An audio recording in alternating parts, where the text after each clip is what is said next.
Mesdames, Messieurs, c'est l'heure du bulletin d'information. C'est toujours un plaisir de vous retrouver. Les titres, c'est tout de suite. L'IPRES annonce un projet de numérisation pour lutter contre les évasions sociales. Hyundai recrute 859 jeunes de Kaolack.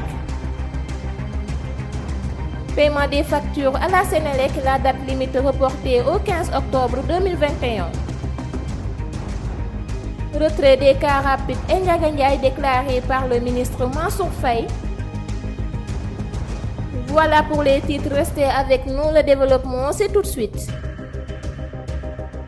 Bienvenue à tous et merci de vous informer sur la Proxi TV. Le président du conseil d'administration de l'institution de prévoyance retraite du Sénégal, Mamadou Racine Sy, a annoncé jeudi un projet de numérisation des données de cette structure dans le but d'éviter des évasions sociales.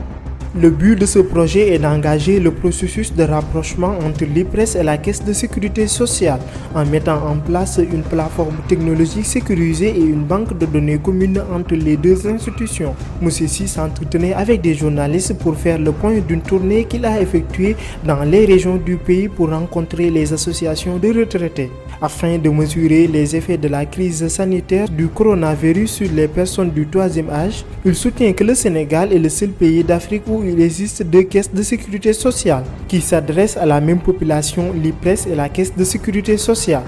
859 jeunes de la région de Kaolack ont signé jeudi leur contrat de travail dans le cadre du programme d'urgence pour l'emploi et l'insertion des jeunes.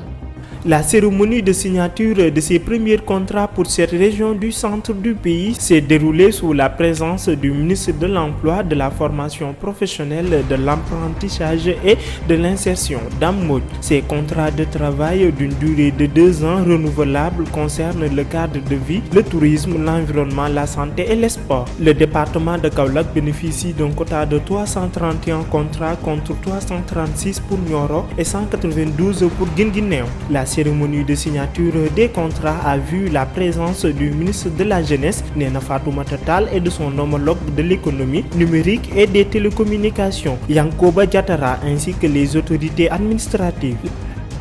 La Sénélec, à travers un communiqué, informe que la présentation des factures qui devaient être payées avant le 6 octobre connaîtra un retard de quelques jours. Le paiement des factures d'électricité du mois d'octobre connaîtra un retard de quelques jours. L'annonce est de ladite direction générale affirmant que la situation est liée à des difficultés chez ses partenaires. Et pour permettre aux clients de régler leurs factures après réception, la date limite de paiement est différée jusqu'au 15 octobre 2021. Une mesure qui permettra aux usagers de souffler après avoir été fortement épuisés par le Magal de Touba et la rentrée des classes.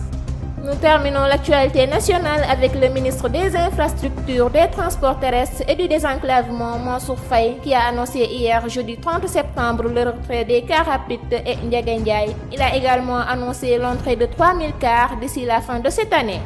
Le programme de renouvellement des moyens de transport en commun tels que les Ndiaga Ndiaye et les cars rapides est annoncé par le ministre des Infrastructures, des Transports terrestres et du Désenclavement, Mansour Faye, hier jeudi 30 septembre. Il a procédé aussi au lancement du Fonds de développement des transports terrestres FDTT et a rappelé à cette occasion le bon déroulement du processus de renouvellement du parc automobile. De ces moyens de transport, selon lui, est quasiment à son terme. L'actualité internationale avec Maïmouna Baldé. Nous commençons l'actualité internationale au Rwanda où une youtubeuse très critique du gouvernement du nom de Yvonne Idamange a été condamnée à 15 ans de prison. Elle avait été arrêtée en février dernier après avoir fait le buzz sur YouTube avec plusieurs vidéos très controversées. Dans un pays comme le Rwanda où la liberté d'expression est limitée, Yvonne était accusée d'incitation à l'insurrection, de publication de fausses rumeurs et de dénigrement des sites de mémoire du génocide.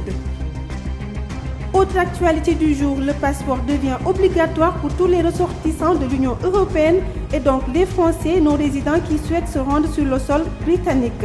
À partir de ce vendredi 1er octobre 2021, la carte d'identité nationale qui suffisait comme document de voyage valable ne le sera plus. Dans un communiqué, le ministère de l'Intérieur britannique affirme que ce changement permettra d'empêcher les bandes criminelles organisées et autres personnes d'abuser du système car les cartes d'identité constituent selon lui un document non sécurisé.